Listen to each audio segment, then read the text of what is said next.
లైంగిక వేధింపులు తాళలేక తూర్పుగోదావరి జిల్లాలో ఆత్మహత్యాయత్నం చేసిన మెడికల్ విద్యార్థిని మరణించడంతో విషాదం నెలకొంది. రాజమండ్రి కిమ్స్ బొలినేని ఆసుపత్రిలో చికిత్స పొందుతూ తుది శ్వాస విడిచింది నాగాంజలి. పోస్టుమార్టం నిమిత్తం రాజమండ్రి ప్రభుత్వ ఆసుపత్రికి మృతదేహాన్ని తరలించారు పోలీసులు. పోస్టుమార్టం పూర్తయ్యాక మృతదేహాన్ని తల్లిదండ్రులకు అప్పగించనున్నారు. విషయం తెలుసుకున్న విద్యార్థులు, విద్యార్థి సంఘాల నేతలు రాజమండ్రి ప్రభుత్వ ఆసుపత్రికి చేరుకుంటున్నారు. దీంతో ఎలాంటి అవాంఛనీయ సంఘటనలు జరగకుండా రాజమండ్రి ప్రభుత్వ ఆసుపత్రి వద్ద భారీగా పోలీసులు మోహరించారు.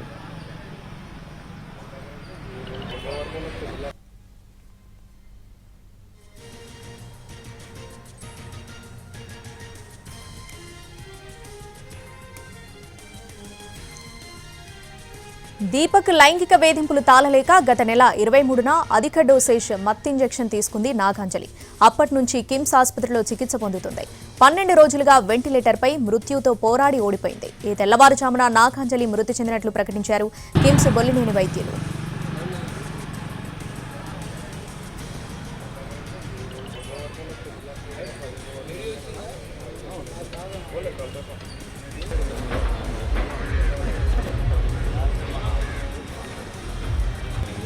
నాగాంజలి సూసైడ్ లెటర్ వెలుగులోకి వచ్చాక విద్యార్థులు, విద్యార్థి సంఘాల నేతలు ఉద్యమించారు. నిందితుడిని కఠినంగా శిక్షించాలని డిమాండ్ చేశారు. ఈ కేసులో నిందితుడైన దీపక్ ను గత నెల 29న పోలీసులు అరెస్ట్ చేశారు. రాజమండ్రి కిమ్స్ హాస్పిటల్లో పనిచేస్తూ లైంగిక వేధింపుల కారణంగా అమ్మాయి ఆత్మహత్యాయత్నానికి ప్రయత్నించిన నాగాంజలి ఈ తెల్లవారుజామున ఆమె మృతి చెందడం జరిగింది. ఆమె మృతదేహాన్ని కిమ్స్ హాస్పిటల్ దగ్గర నుంచి ఇక్కడ రాజమండ్రి ప్రభుత్వ ఆసుపత్రికి తరలించడం జరిగింది.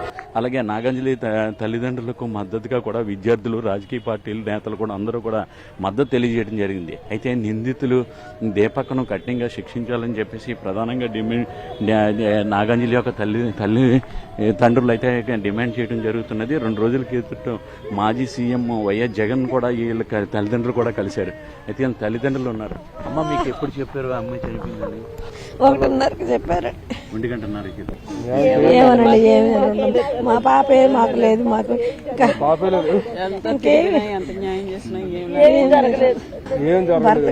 మాకు న్యాయం ఏం జరగలేదు. అసలు రాజకీయంగా పోయి పాప లేకుండా ఇంకేం చేస్తారు? పాప ఉన్నప్పుడే న్యాయం చేయలేదు, పాప లేకపోతే ఇంకేం న్యాయం చేస్తారండి? మాకు వాడేళ్ళు అక్కడ టేస్ట్ లో కూర్చున్నాడు, పాప అయిపోయింది. ఇంకెవరండి మాకు న్యాయం చేసేవాళ్ళు? ఏ పెద్దలు దిగి వచ్చారండి? అసలు ఎవరైనా వచ్చారా? పవన్ కళ్యాణ్ వచ్చిందా? ఎవరు వచ్చారండి? అసలు ఎవరైనా వచ్చారు? ఒక్కళ్ళన్నా వచ్చి న్యాయం చేస్తామమ్మా మీకన్నా ఒక్కళ్ళని భరోసా ఇచ్చారా మాకు? అసలు ఇంతమంది ఉన్నారు. చాలా విచారకరం. నాగాంజలి మృతి చెందడం చాలా విచారకరం, చాలా బాధాకరంగా ఉంది. ఇన్ని రోజులు దాదాపు 12-13 రోజులు మృత్యుతో పోరాడింది. చాలా దుర్మార్గమైన ఘటన ఇది.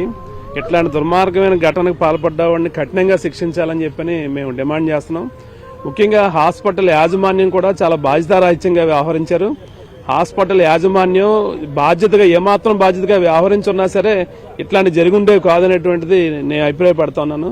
నేను ఇప్పుడు కూడా చెప్పేది అంటే, ఈ అమ్మాయి మృతికి సంబంధించి ఆ తల్లిదండ్రులకి ఆమెను ఆదుకోవడం కోసం రాష్ట్ర ప్రభుత్వం ముందుకు రావాలి.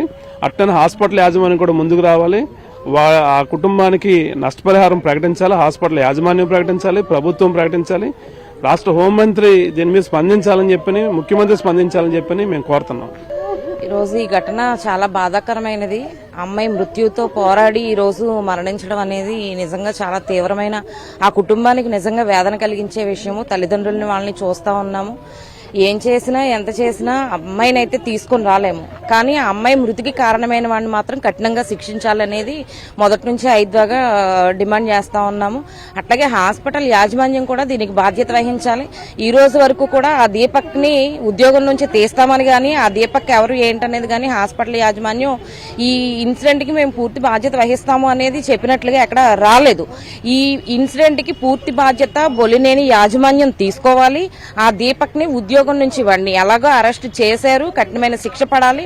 అట్లాగే ఉద్యోగం నుంచి తొలగిస్తున్నాము అని హాస్పిటల్ యాజమాన్యం ప్రకటించాలి. అట్లాగే హాస్పిటల్ యాజమాన్యము, ప్రభుత్వము కూడా ఈ అమ్మాయి మృతికి నష్టపరిహారం చెల్లించాలని చెప్పేసి ఐద్వాగా డిమాండ్ చేస్తా ఉన్నాం. అయితే వీళ్ళందరూ కూడా కుటుంబ సభ్యులు కానీ వీళ్ళందరూ కూడా తీవ్ర ఆవేదన వ్యక్తం చేయడం జరుగుతున్నది. ఒకే ఒక కూతురు ఉన్నది 12 సంవత్సరాల తర్వాత ఆ అమ్మాయి పుట్టింది. వాళ్ళకి లేక పుట్టిన అమ్మాయి కోసమే 3.5 ఎకరాల భూమిని కూడా అమ్ముకుని ఆమెని మెడికల్ విద్యార్థి అమ్మాయి ఫార్మసిస్ట్ కింద ఆమెను చదివించడం జరుగుతున్నది. దీంతో ఆ అమ్మాయికి కుటుంబానికి కూడా న్యాయం చేయాలని చెప్పేసి డిమాండ్ చేస్తుంది. ముఖ్యంగా ఫుటేజ్ లేదని అన్నారు. ఆ ఫుటేజ్ కూడా అన్ని అక్కడ ఉన్న అన్నిటిని కూడా రికవరీ చేసుకుని పోలీసు వారు తీసుకోవడం జరిగింది.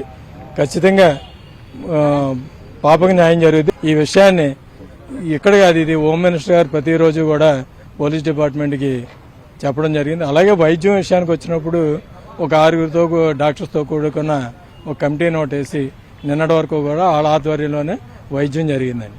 నాగాంజలి కుటుంబానికి న్యాయం చేయాలని చెప్పేసి ప్రతి ఒక్కరు కూడా డిమాండ్ చేయడం జరుగుతుంది. కెమెరామ్యాన్ వాసుతో శ్రీనివాస్, ఎన్టీవీ, రాజమండ్రి.